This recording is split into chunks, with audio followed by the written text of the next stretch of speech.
Dear students, welcome to the class again, physics. Hope you have studied the previous portions clearly, especially that angle conversion, degree, minute, second, radian conversion. All angles in physics must be measured only in radian, not in degree. We'll be using these ideas today, and this is going to be a good experience, I'm sure. Many a times we use prefixes. Prefixes means something that we fix before a unit.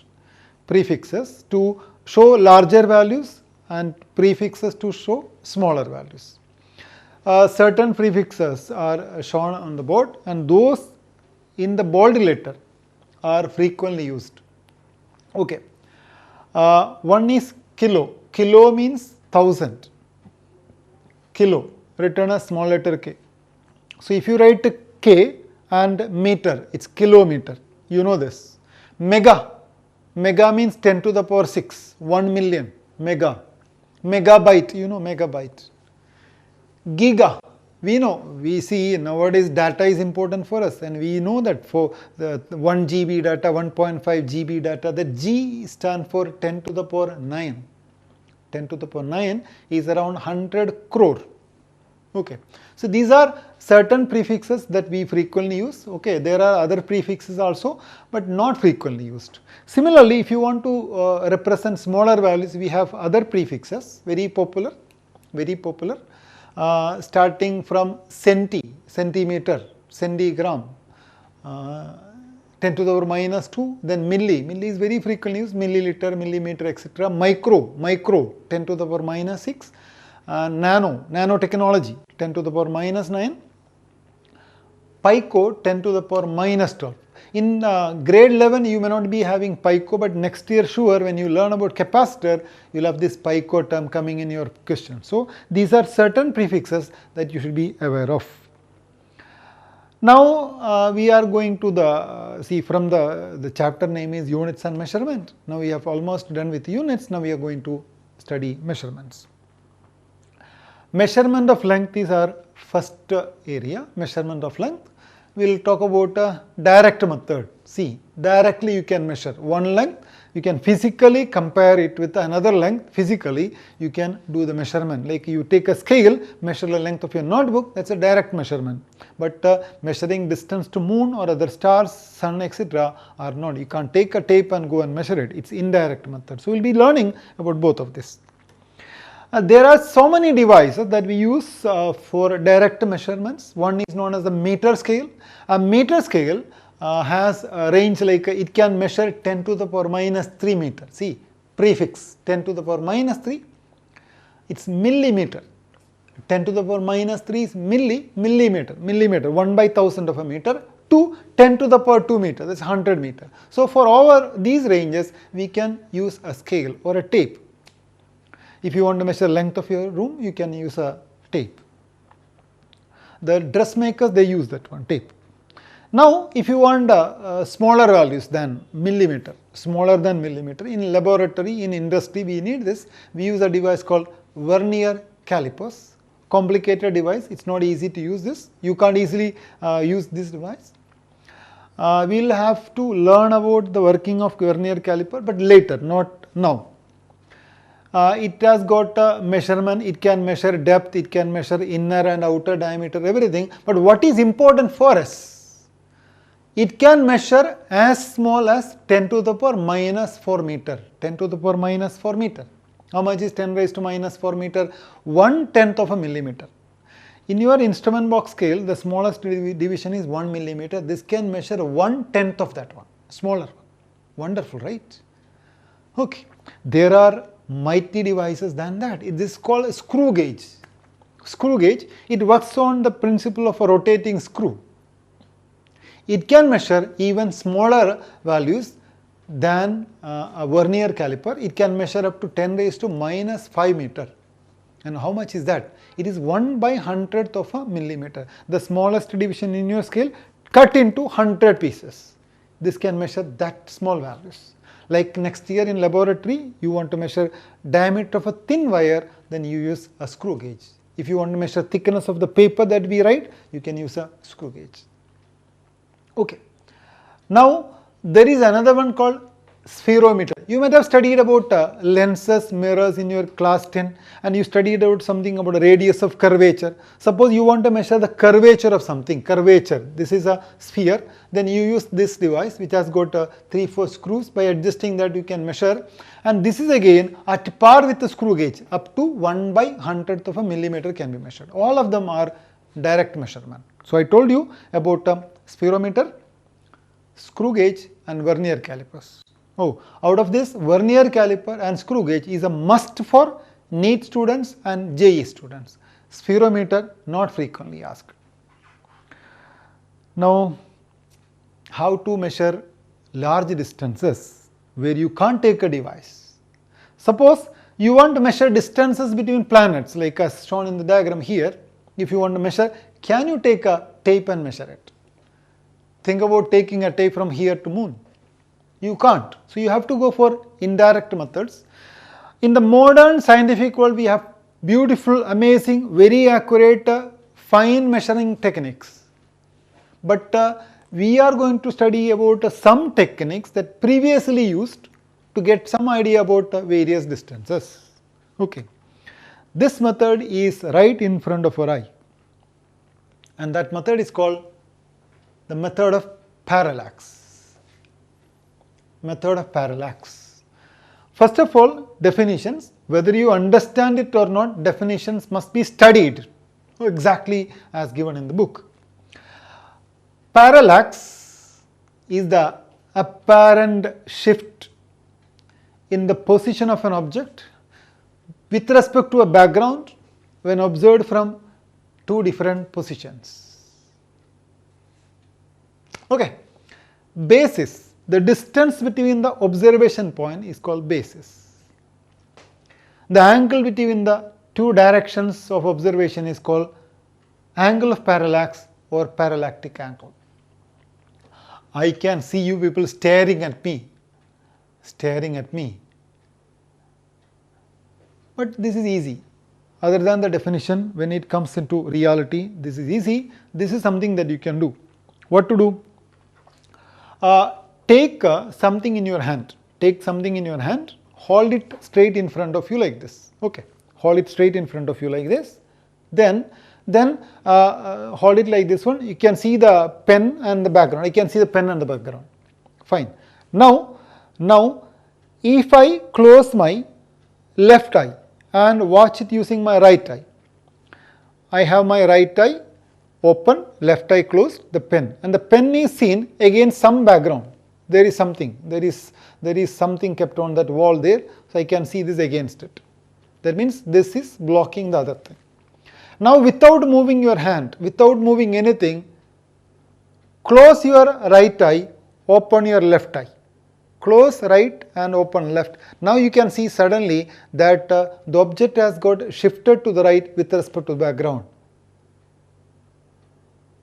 This is not a real shift because nothing has moved. This is not a real shift. This is only something that you feel.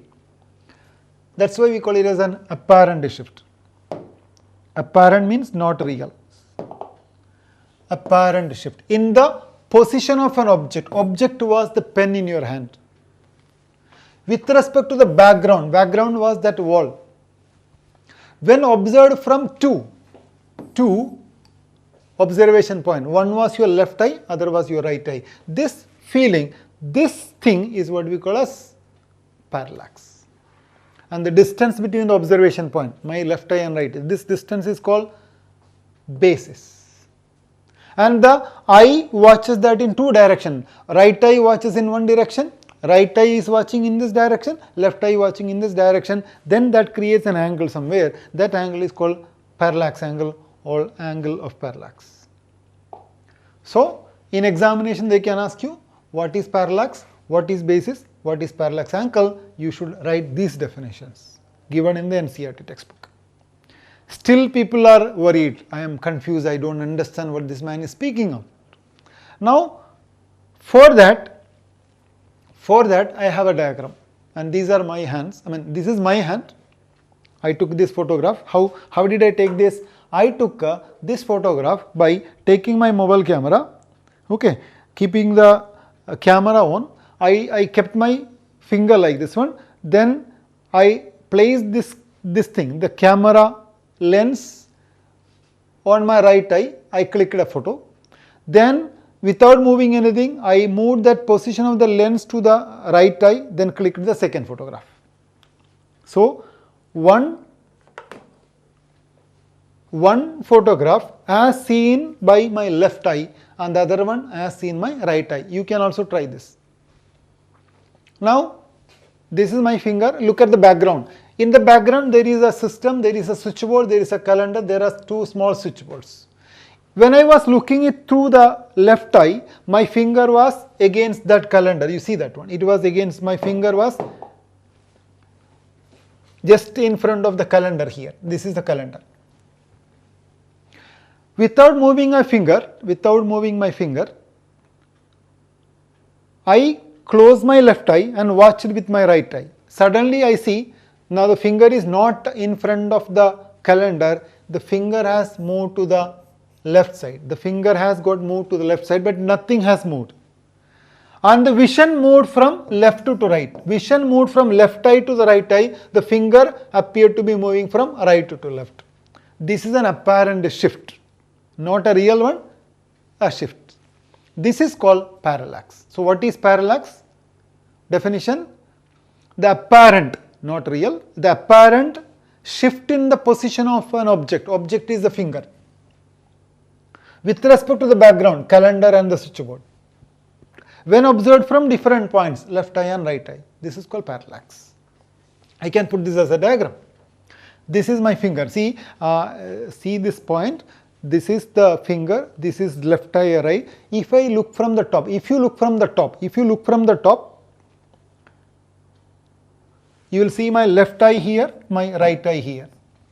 This is my finger, and this is the wall behind, the whole wall.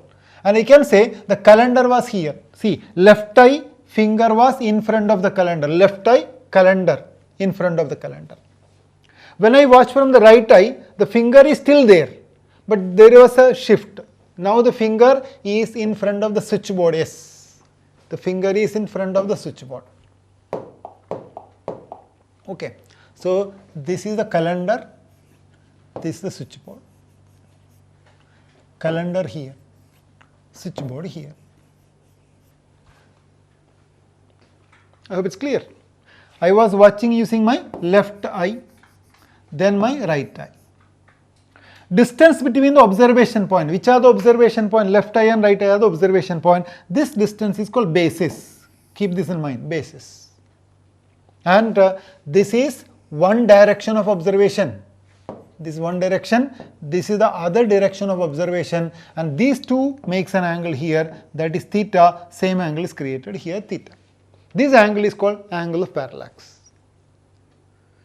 Tan ta tan. So this is parallax. What is parallax? Apparent shift in the position of one object when observed from different points. We can use this to measure distance to moon, distance to sun, distance to galaxies. Wow, that is the power of human brain. A simple thing in front of you is used to do so many wonderful other things. That is why science is always interesting, exciting. I suggest assignment number 2. Assignment.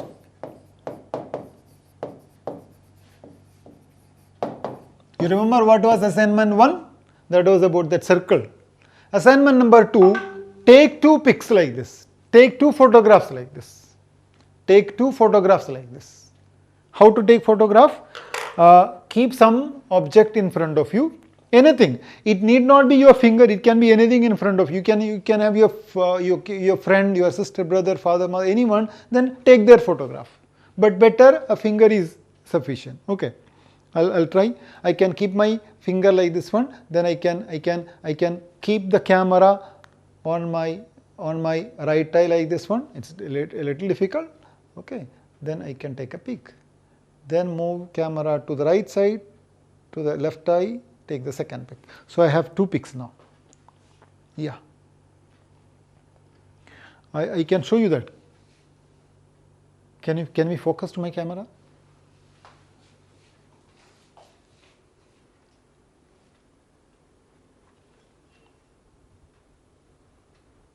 This is our studio. This is a photo from one and the other one. You can see there is a change. This is called parallax.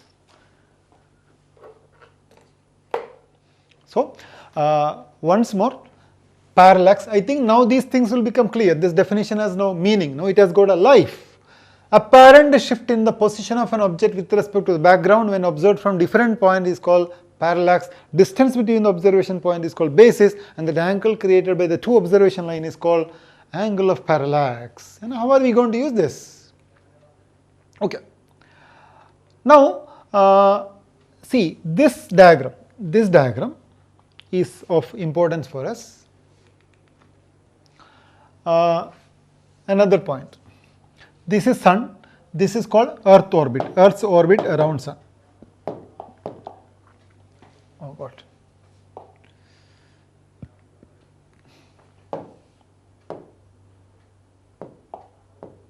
Okay. This is Earth's orbit around the sun, and this is Earth. This is Earth in January, and this is Earth in July. Anyway, after a gap of 6 months. You are on Earth. From Earth you watch a distant star. Instead of your left eye, this is the first position. Observation 1, observation point 1, observation point 1. After some time, observation point 2. From observation point 1, you watch a star, and in the background, instead of that wall in our experiment, there are other stars. Okay. So you watch like this. Once you will see what? You will see the star, this star and the other stars behind. Now you go here, then you watch the same star again. So the star will now appear in front of so many other stars. This is what you see. Okay. Now this creates an angle theta here. And the distance between the two observation point is basis. This is basis. It is basis. Now you can geometrically draw this picture like this. This is a distant star. I mean, this star is here. A is this position, B is this position. Observation point 1, observation point 2. Distance between the 2 points is B, and the angle created is theta. Okay, look at the last diagram. Now one important point, if I have a circle, if I draw 1 radius, 2 radius, then this is the arc length. Then this angle theta is defined as arc length AB divided by radius. Arc length AB divided by radius. Okay. And this is called the chord AB. This is not equal to chord AB by R. This is not equal. Why? Because the arc length is more than the chord length. Understood? For a large angle, theta is arc by radius, not chord by radius. Okay. But see this. Same circle. I take a small angle, very small angle. AB. Arc length, then the chord length. Now you are not able to distinguish between arc and chord. Now here I can say theta should be actually equal to arc AB by radius, but I say it is approximately equal to chord AB by radius. So if the angle is very small, instead of taking the arc length, you can take the chord length. Chord length is a straight line joining the 2 points. So if this angle is very, very small, then see, if I consider this as a center and I draw an arc, it will go like this. What is theta equal to? Theta is equal to arc AB by radius is nothing but d. But if theta is small, then this will be approximately equal to b divided by d. I mean, I think I should not be using that, theta equal to b by d. I am saying this angle is very small, means you do not have to worry about arc length. You can take the straight line between them, which is known as the basis. Then we can write b by d equal to theta, but be careful, only in radian, not in degree. Angle should be in radian. If angle is in radian, this is applicable for small angles.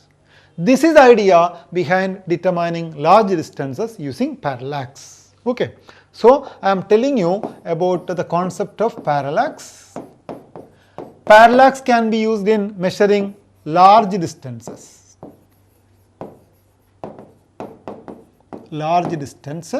Parallax for large distances, and this uses small angles. So we can take chord equal to arc. That's the point. Then we can always write this equation, theta equal to b divided by d, where theta is the angle of parallax, b is the basis, and d is the approximate distance. So this is like a angle equal to, or rather angle in radian. You should be writing like this in your notebook. Angle in radian is equal to basis divided by distance. This is useful. Angle in radian should be small angle, basis by distance. That translates into an equation, a formula, a mantra, theta equal to b by d.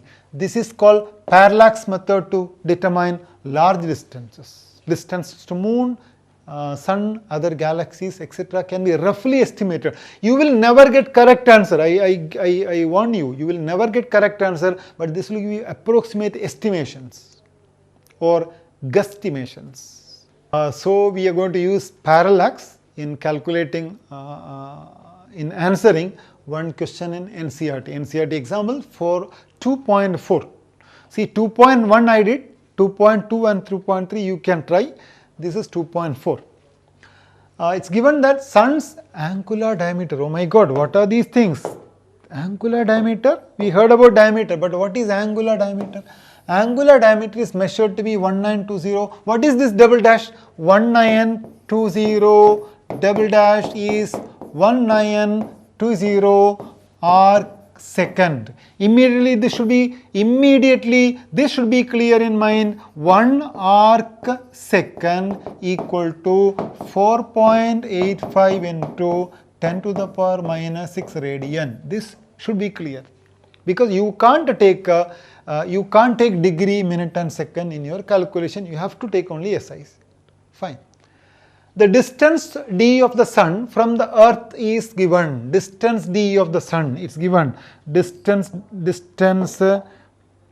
d of sun is given as 1.496 into 10 to the power 11 meter.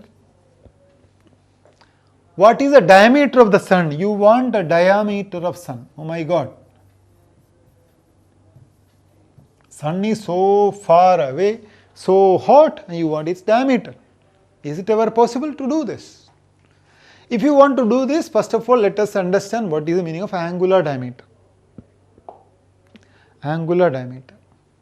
Watch this diagram. This is sun, and this is the person watching sun. The diameter of the sun is called linear size. Diameter of the sun is called linear size. You can see this is the diameter of sun, this one. One end of the diameter is here, other end is here. So one end will be appearing in this line, other one will be appearing in this line. Do you recognize parallax?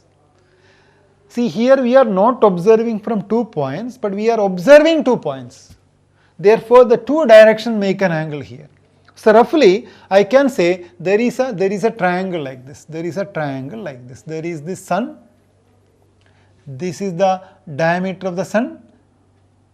Okay, and this is an angle. So the angle made by the diameter is called angular diameter. So the diameter can be expressed in two different ways. One as a linear size. You can express that linear. You can express this as a linear size, linear diameter. That will be in meter. The second one, it can be expressed as an angular one, same angular diameter. Now you are watching from earth. This is earth and this is sun. This is the diameter of the sun. Diameter of the sun becomes the basis in your previous diagram, that is taken as B, and the distance from here to here is taken as D. What was the relation? You remember what was the relation? The relation was you know, theta radian equal to basis by distance. And what is angular diameter? What is diameter of sun in this thing? Here B is the diameter of sun. B is the diameter of the sun. So you can just manipulate the equation to get the diameter of the sun. So what is the equation of diameter of the sun? Diameter of the sun is B here equal to d theta. That's the equation, B equal to d theta, but theta should be converted into radian. Okay, I hope it's okay. Now again going back to the question, you want to find out the diameter of sun. So this is a diagram, I gave you the concept. Now calculations, okay. The calculations are there printed, but I can do that myself, okay. What to do, how to do this in notebook, how to do this in your notebook. In the notebook you should draw a diagram. What is the diagram? You should draw sun. This is sun. Mark diameter, you can mark it as B, okay. Then mark two lines like this, and this is earth. You are watching sun from earth. And where is that angle theta? Angle theta. From earth to sun, distance is D. People will question, distance, should it be from center of the sun, center of earth to center of sun? It should be like that, but in this one, it's all very large distance. So that you can neglect, you can take this distance also approximately equal to distance between earth and the sun. So this is sun. Write the equation. What is the equation? Equation is theta is equal to basis by distance. What should be calculated? You should calculate B equal to d theta.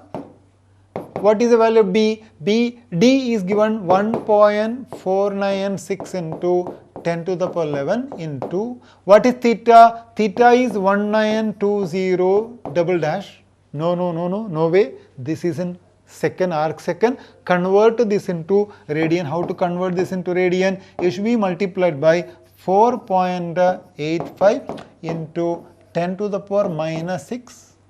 Then this will become in radian, then calculate it. When you calculate this one, you will get it as approximately 1.39 into 10 to the power 9 meter. So this is the approximate diameter of sun. See your power. Sitting on earth, you can measure diameter of sun. Sitting here. Amazing. You can measure the diameter of sun by sitting here and looking at sun. This side, that side, angle. This is not the exact value, but this is approximately correct. Okay. But people will ask me, so if you want to calculate this one, you need this distance d. And who gives that? And that distance is also calculated through similar methods. Fine. So, dear students, we have studied parallax. Okay, study that again, watch the video again and read NCERT textbook. Okay. Now we have done one question from NCERT about the parallax method. There are two other questions in NCERT. Please work out. In addition to that, I am giving you one question like this. That is about parallax. Pause the video, write down the question in your book, work out the answer. That is the first question.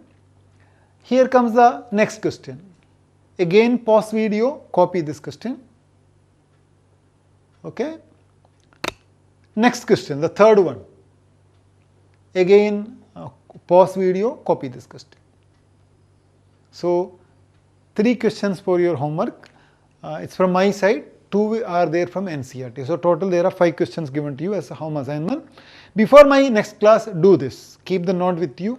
Next class, I will discuss all these questions. So thank you for watching. See you in the next class.